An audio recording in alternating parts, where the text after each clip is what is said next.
pensamientos no son vuestros pensamientos, ni mis caminos son vuestros caminos, porque tan alto están los cielos sobre la tierra, así son mis caminos más que vuestros caminos, y mis pensamientos más que vuestros pensamientos, porque lo más débil de Dios es más fuerte que los hombres, y lo más insensato de Dios es más sabio que los hombres.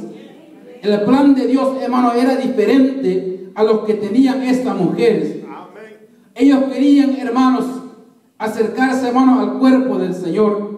Pero como vemos, hermanos, también en nuestras propias vidas, que el deseo que nosotros tenemos tal vez no se cumple como nosotros pensábamos, como nosotros, hermanos, habíamos planeado, no se cumple. Pero siempre, hermanos, tenemos que acordarnos que nuestras oraciones, que, hermanos, cuando nosotros oramos, siempre le pedimos al Señor unas palabras que nosotros tal vez, hermanos, olvidemos o las decimos rápidamente y no nos acordamos, o tal vez las pasamos por alto. Cuando oramos, hermanos, le pedimos al Señor y decimos: Señor, hágase tu voluntad en los cielos, así también en la tierra.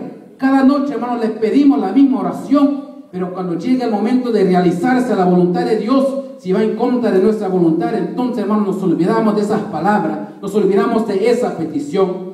Pero Dios, hermanos, Él tiene su plan, y Él tiene su propósito, y Él tiene, hermanos, la manera que Él va a llevar las cosas. Estas mujeres querían, hermanos, embalsamar el cuerpo de Jesucristo. Hermanos, su deseo era bueno, pero la intención de Dios era mejor. Los deseos de Dios eran aún más mayores. Ellas querían limpiar el cuerpo de Jesucristo, pero Dios quería que la sangre de Cristo nos limpiara a nosotros. Ellas querían envolver al Señor Jesucristo, hermano, pero el Señor quería envolvernos a nosotros en su salvación. Él quería salvarnos de nuestros pecados. Él quería limpiarnos, hermanos, de aquellas cosas pecaminosas que teníamos. Él quería, hermanos, guardarnos, hermanos, siempre en su propósito, en su salvación. Él quería darnos la vida eterna. Pero para que nosotros obtuviéramos esta vida eterna era necesario la muerte de Cristo. Pero para que se cumpliese esto también era necesario la resurrección. Por eso es que Pablo dice que si Cristo no hubiera resucitado, en vano sería nuestra predicación. Era necesario, hermano, que Cristo resucitara para que nosotros alcanzásemos la salvación. Dice la Biblia, hermanos, que Él no estimó el ser igual a Dios como cosa que aferrarse, sino, hermanos, que tomó forma de siervo, hecho semejante a los hombres, y estando en la condición de hombre, subió a sí mismo, haciéndose obediente hasta la muerte y muerte de cruz, por lo cual Dios lo exaltó hasta lo sumo y le dio un nombre que sobre todo nombre, para que en el nombre de Jesús de Nazaret se doble toda rodilla de los que están en los cielos y en la tierra y debajo de la tierra, porque no hay otro nombre dado a los hombres en quien podamos ser salvos, sino solamente en el nombre de Jesucristo. Solamente Cristo, hermano, es el mediador entre Dios y los hombres. Solamente Cristo es el que nos salva. Dice Él: yo soy el camino, la verdad y la vida, y nadie viene al Padre si no es por mí. Aleluya. Este era el propósito de Dios. Este era, hermano, el plan de Dios. Y las mujeres se encontraban delante de esta situación, delante del propósito de Dios que iba en contra de sus propias voluntades. Vemos, hermanos, que cuando ellas caminaban, ellas se preguntaban entre sí, decían: ¿quién nos moverá la piedra? ¿Acaso, hermanos, pensamos, o acaso pensaban ellas que los guardas iban a remover la piedra para ellas? Si los romanos no tenían respeto, hermanos, a las leyes judías, los romanos no les importaba, hermanos, cuáles fueran las tradiciones, no les importaba, hermanos, cuál fuera, hermanos, la manera de vivir de ellos, su cultura. ¿Acaso, hermanos, pensamos nosotros que los romanos iban a remover la piedra? ¿O acaso, hermanos, mientras estábamos caminando, hermanos, en el camino del pecado, acaso pensábamos, hermanos, que el pecado nos iba a dar la salvación?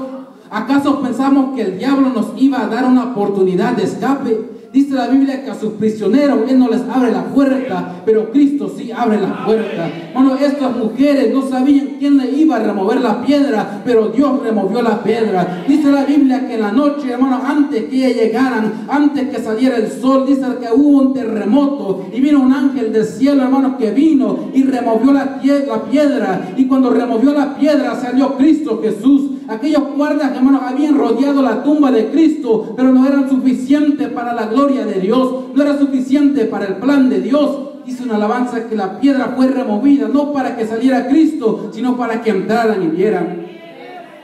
Vemos, hermanos, que Cristo salió suelto los dolores de la muerte, suelto las garras de la tumba, hermano, cumpliéndose la palabra dicha, sorbida es la muerte en victoria. ¿Dónde está, oh muerte, tu aguijón? ¿Y dónde, oh sepulcro, tu victoria? La piedra fue removida no por fuerza de hombre, sino por la voluntad de Dios. Los guardas, hermanos, habían rodeado la tumba. Ellos pensaban que tenían atrapado el cuerpo de Jesús. Pensaban que, hermanos, que lo tenían bien, hermanos, encerrado, que nadie lo podía sacar. Asimismo, hermanos, vemos una ocasión. Dice la Biblia que Sansón, hermanos, se encontraba en la ciudad de Gaza. Y era una ciudad amurallada, hermanos, que él había entrado y que los filisteos habían rodeado la ciudad y habían cerrado la puerta y dijeron: cuando amanezca, vamos a ir a matar a Sansón. Pero ¿qué pasó, hermanos? Vemos que la Biblia dice que Sansón se levantó a medianoche y dice la Biblia que él tomó las puertas de la ciudad junto con su columna y con sus cerrojos, la echó sobre su hombro y la llevó, hermanos, hasta la cumbre del monte. Y, hermanos, en ese tiempo, una ciudad rodeada, una ciudad amurallada, era una ciudad fuerte que nadie podía entrar y nadie podía salir. Era algo, hermanos, que cuando el enemigo lo atacaba, tenía que hacerlo cuidadosamente, tenía que calcular bien cómo iba a hacerlo, porque era casi imposible de invadir esa ciudad.